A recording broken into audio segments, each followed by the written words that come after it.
नमस्कार भक्तों, आपका स्वागत है हमारे भक्ति चैनल धार्मिक कथा में, जहां चल रही है ज्येष्ठ मास महात्म की दिव्य कथाओं की श्रृंखला।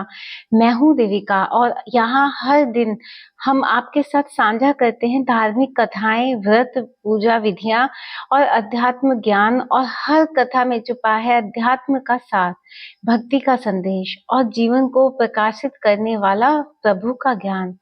आज इस दिव्य कथा के माध्यम से हम जुड़ते हैं उस अनंत शक्ति से जो हमारे जीवन को शांति, प्रेम और विश्वास से भर देती है। तो चलिए आरंभ करते हैं आज का अध्याय, प्रभु के चरणों में समर्पित एक भक्तिमय यात्रा।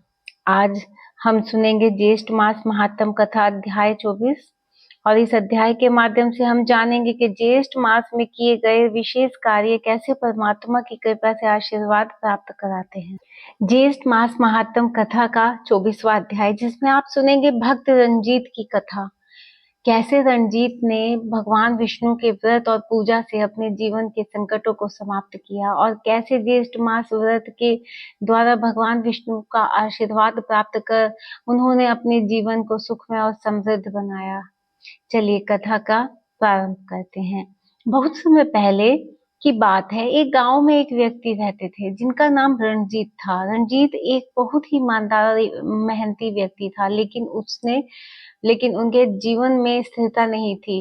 वे पूरे मेहनत से काम करते थे, लेकिन उनके व्यापार में कोई विशेष लाभ नहीं हो रहा था। उनके घर में हमेशा कठिनाइयां बनी रहती थी। उनका मन बहुत परेशान रहता था कि उनके जीवन में सुख और समृद्धि क्यों नहीं आ रही। रंजीत भगवान विष्णु के परम भक्त थे और वे दिन रात भगवान विष्णु के नाम का जाप करते थे। उनका विश्वास था कि भगवान विष्णु ही उनके जीवन के सभी कष्टों को दूर कर सकते हैं, लेकिन उन्हें यह समझ नहीं आ रहा था कि इतने प्रयासों के बावजूद उनका जीवन क्यों नहीं सुधर रहा। एक दिन रंजीत ने एक संत से सुना कि ज्येष्ठ मास में भगवान विष्णु की पूजा और व्रत का विशेष महत्व है। संत ने बताया कि इस मास का उपवास, पवित्र स्नान और भगवान विष्णु के मंत्रों का जाप करने से भगवान का आशीर्वाद प्राप्त होता है। रंजीत ने इस बात को बहुत ध्यान से सुना और उन्होंने संकल्प लिया कि वे इस ज्येष्ठ मास के में भगवान विष्णु का व्रत करेंगे।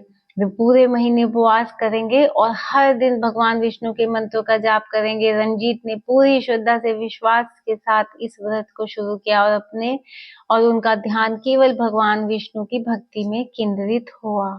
ज्येष्ठ मास के अंत में भगवान विष्णु ने रंजीत को दर्शन दिए। भगवान विष्णु ने रंजीत को आशीर्वाद देते हुए कहा, तुमने इस मास में मेरे व्रत और पूजा को पूरी निष्ठा से किया है और तुम्हारी भक्ति से मैं अनंत प्रसन्न हूँ। तुमने उपवास और मन में मेरी पूजा की है, इसलिए मैं तुम्हारे जीवन को खुशहाल और समृद्ध बनाने का वचन देता हूँ।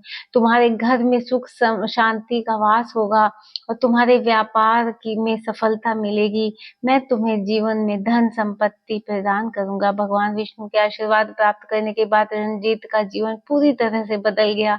उनका व्यापार पहले से कहीं ज्यादा फल फूला और उनके घर में समृद्धि का आगमन हुआ। रंजीत ने भगवान विष्णु के आशीर्वाद से प्राप्त धन का उपयोग गरीबों और जरूरतमंदों को मदद करने में किया। उन्होंने अपने परिवार को भी खुशहाल रखा और भगवान विष्णु की भक्ति में हमेशा लीन रहते हुए अपने कार्यों में सफलता प्राप्त की। भगवान विष्णु के आशीर्वाद से रंजीत का जीवन सुखमय और समृद्ध हो गया। उनके घर में शांति व समृद्धि का वास हुआ और उनके व्यापार अब न केवल फल फूल रहा था, बल्कि उनके हर कार्य में सफलता प्राप्त हो रही थी। रंजीत ने अपनी सफलता का पूरा श्रेय भगवान विष्णु के आशीर्वाद को दिया। वे कहते हैं, भगवान विष्णु का आशीर्वाद ही उनके जीवन में सबसे बड़ी संपत्ति है। रंजीत ने अपनी समृद्धि का सही उपयोग किया और समाज के भले के लिए काम किया। उन्होंने गरीबों की मदद और धर्म कार्यों में अपना योगदान दिया। वे हमेशा यही कहते हैं कि जीवन में सबसे बड़ी चीज है भगवान का आशीर्वाद। प्रिय भक्तों, यह कथा हमें सिखाती है भगवान भक्ति और निष्ठा से भगवान विष्णु का आशीर्वाद प्राप्त किया जा सकता है। ज्येष्ठ मास व्रत करने से भगवान विष्णु के आशीर्वाद से जीवन में सुख और समृद्धि प्राप्त होती है। धन और संपत्ति का सही उपयोग समाज की सेवा में किया जाना चाहिए। भगवान विष्णु की भक्ति से न केवल आध्यात्मिक समृद्धि बल्कि भौतिक समृद्धि भी प्राप्त होती है। यह थी जेठ मास महात्म कथा अध्याय 24।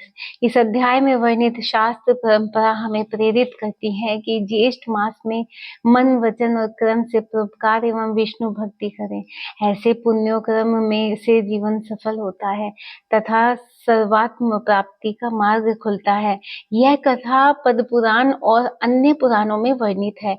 इस पावन श्रृंखला को तैयार करने में हमारी टीम ने बहुत श्रद्धा, समर्पण और मेहनत से कार्य किया, लेकिन हमें ये देखकर थोड़ा दुख होता है कि इस दिव्य प्रयास को वैसा प्यार और सहयोग नहीं मिल रहा जैसे हम सभी ने आशा की थी।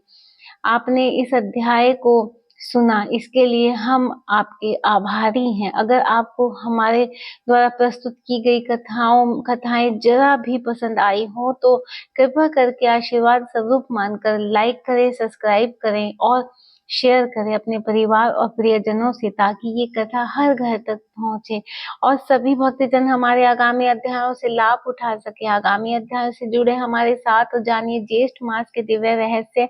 हमारी इस श्रृंखला का उद्देश्य आपके जीवन में भक्ति और पुण्य का मार्ग को और भी सशक्त बनाना है। हम फिर मिलेंगे।